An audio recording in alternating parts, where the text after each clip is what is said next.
My channel PS gamer.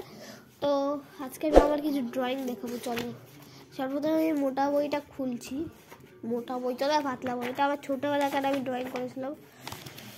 ছোটোবেলায় সবার প্রথমে আমি করেছিলাম হচ্ছে, দাঁড়াও কোনটা দেখাচ্ছি, এইগুলো এই ছবিগুলোকে ইগনোর করো, আমি তো এগুলো এঁকেছিলাম। সবার প্রথমে এঁকেছিলাম আমি এইটা, তারপরে এঁকেছিলাম আমি এইটা, তারপরে এঁকেছিলাম হচ্ছে, দাঁড়াও, এইটা।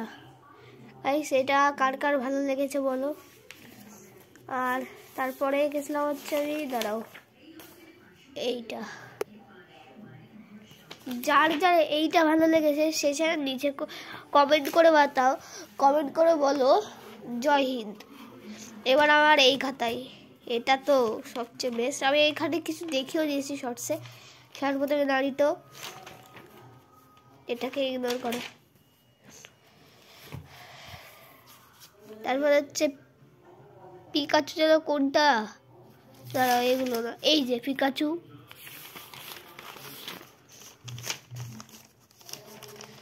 এগুলো ফালতু এসলো। তারপরে এই আমাদের কৃষ্ণ ঠাকুর সবচেয়ে বড় আমাদের। আর এই যে এটার নাম আমি ভুলে গেছিলাম। আর এই যে এটাকে চিনতে পারছো তোমরা, এটা হলো, আমিও তো ভুলে গেলাম, দাঁড়াও, নবিতা। হ্যাঁ নবিতা। আমার আর কোনো ড্রয়িং কালেকশন নেই এখানে, আরও করবো গাইস ড্রয়িং কালেকশন, দেখাবো। তো তোমাদের যদি ভালো লেগে থাকে তো অবশ্যই লাইক এবং সাবস্ক্রাইব করে দেবেন এবং শেয়ার করে দেবেন। তো বাই বাই।